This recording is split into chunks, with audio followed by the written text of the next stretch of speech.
አብዛኛው የኤክሴል ተጠቃሚ የማያውቃቸው ነገር ግን በጣም ወሳኝ የሆኑ ሁለት የኤክሴል ፋንክሽኖች እናያለን ዛሬ። እነሱም ቪሉካፕ እና ኤክስሉካፕ የሚባሉ ፋንክሽኖች ናቸው። እነዚህ ቪሉካፕ እና ኤክስሉካፕ የሚባሉ ፋንክሽኖች ዋና ጥቅማቸው ስፔሲፊክ የሆነ ዳታን ካለን ዳታ ውስጥ ኤክስትራክት አድርገን ለማውጣት የሚረዱ ናቸው። ለምሳሌ እዚህ ጋር እንደምታዩት ፕሮዳክቶች አሉን ወደ 10 የሚሆኑ፣ የእናንተም ከዚህ በላይም ሊሆን ይችላል። እነዚህ ፕሮዳክቶች የተለያዩ ናቸው፣ ካታጎሪ ያላቸው። እንደዛው ደግሞ ፕራይስ እና ስቶክ ውስጥ ያለው ዳታ እዚህ ጋር ተቀምጠዋል።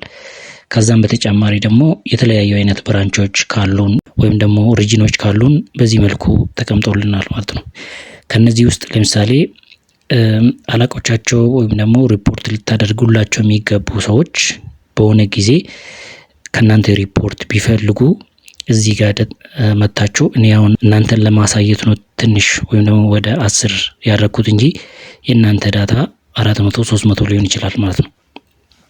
እነዚህን 400 ወይም ደግሞ 300 ዳታዎች ወደ ታች ስክሮል እያደረጋችሁ ወይም ደግሞ በፋይንዲንግ አድርጋችሁ ከምታዩት ወይም ደግሞ ጊዜ ከምትፈጁት ይልቅ ይሄኛውን በቪሉካፕ ወይም ደግሞ በኤክስሉካፕ ተጠቅማችሁ እንዴት አድርጋችሁ በቀላሉ ያንን ሪፖርት ወይም ደግሞ ማየት የፈለጋችሁትን ነገር እንደምታዩ አሳያችኋለሁ ማለት ነው። ስለዚህ መጀመሪያ ቪሉካፕን ለማየት ያህል በዚህ መልኩ የምንፈልገውን ካዘጋጀን በኋላ ምን እናደርጋለን? እዚህ ጋር መተን ለምሳሌ ቪሉካፕ እንላለን። ቪሉካፕ በምንልበት ጊዜ በዚህ መልኩ ይመጣልናል። ሰርች ሴሌክት እናደርጋለን።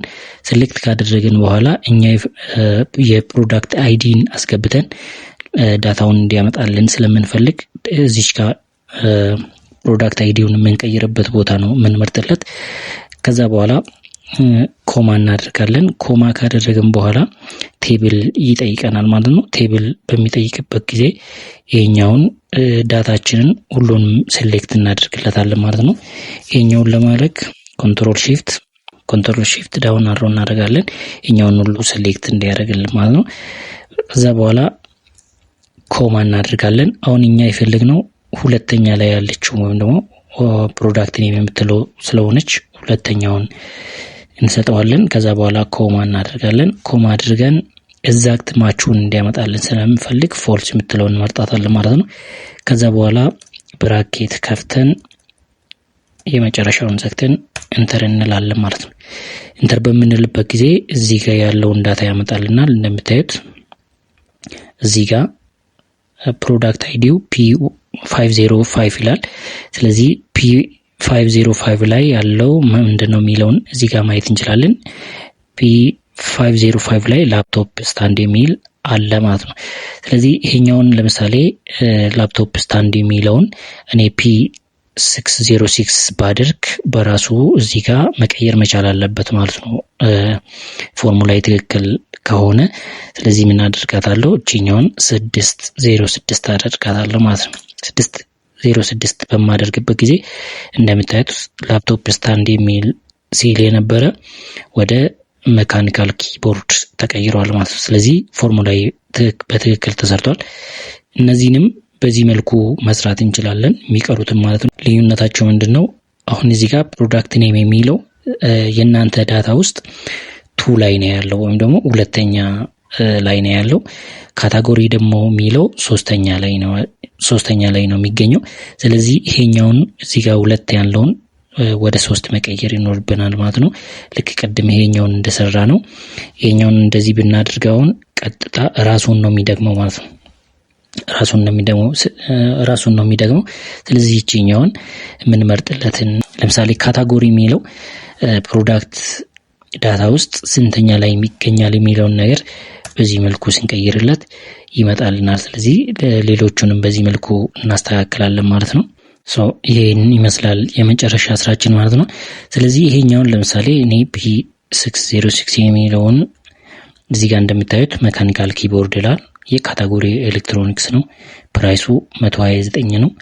ስቶኩ ደግሞ እጃችን ላይ ያለው 55 ነው። ሪጂኑ ደግሞ ኢስት ነው። ስለዚህ ይሄኛውን ለምሳሌ 303 ባደርገው የፕሮዳክት ኮዱን ቢቀይረው ማለት ነው ኦልሞስት ሁሉንም ቀይሮታል ማለት ነው። ቅድም ያልነውን ትቶ ዩኤስቢ ሲ ሀብ ብሏል። ኤሌክትሮኒክስ ነው ካታጎሪ።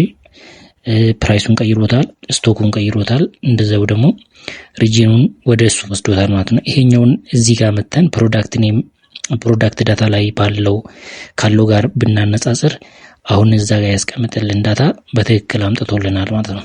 በትክክል አምጥቶልናል። እዚህ ጋር ደግሞ ከዚህ በተጨማሪ ደግሞ በኤክስ ሉክአፕን መስራት እንችላለን ማለት ነው። የኤክስ ሉክአፕን ለመስራት ደግሞ ኤክስ ሉክአፕ እንላለን። እዚህ ጋር ኤክስ ሉክአፕ እንላለን። ኤክስ ሉክአፕ በምንልበት ጊዜ በዚህ መልኩ ያመጣልናል። ስለዚህ ይሄኛውን ሴሌክት እናደርግለታለን። ሴሌክት ካደረግንለት በኋላ F4 ነክተን ኮማ እናደርግለታለን። ኮማ ካደረግንለት በኋላ ወደ ፕሮዳክት ዳታ ተመልሰን ይሄኛውን እንመርጥለታለን። ኮንትሮል ሺፍት ዳውን አራው እናደርጋለን። ከዛ በኋላ ኮማ እናደርጋለን። ኮማ ካደረግንለት በኋላ ይሄኛውን የፕሮዳክቶቻችንን ወይም ደግሞ ወደዛ እንዲወስድልን የፈለግነውን ዳታ በሙሉ ሴሌክት እናደርግለታለን ማለት ነው። በዚህ መልኩ ሴሌክት ካደረግንለት በኋላ F4ን በመንካት ኮማ እናደርጋለን።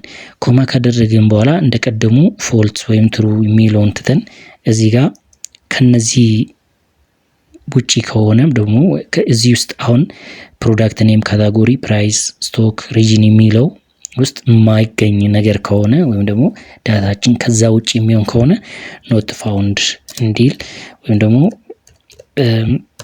እንደዚህ አይነት ኢረር ሜሴጅ እንዲያመጣልን እንሰጠዋለን ማለት ነው። ከዛ በኋላ ብራኬቱን ዘግተን ኢንተር እንላለን ማለት ነው። ኢንተር በምንልበት ጊዜ በዚህ መልኩ እንደምታዩት ቅድም ሁሉም ዜሮ ነበሩ፣ ወደዚህ ይቀይርልናል ማለት ነው። ለምሳሌ እዚህ ጋር መጣችሁ አሁን 707 ብትሉ በዚህ መልኩ ይቀይርልናል። 505 ብንል አሁን እዚህ ጋር በዚህ መልኩ ይቀይርልናል ማለት ነው። እዛ ጋር ያለውን ዳታ አምጥቶ እዚህ ጋር ያስቀምጥልናል ማለት ነው። በዚህ መልኩ እነዚህን ሁለቱን መጠቀም ይቻላል። ልዩነታቸውን ምንድነው የሚለውን እንዲሰራላችሁ ከፈለጋችሁ ይሰራ ብላችሁ ኮሜንት አድርጉ። ቴንኪው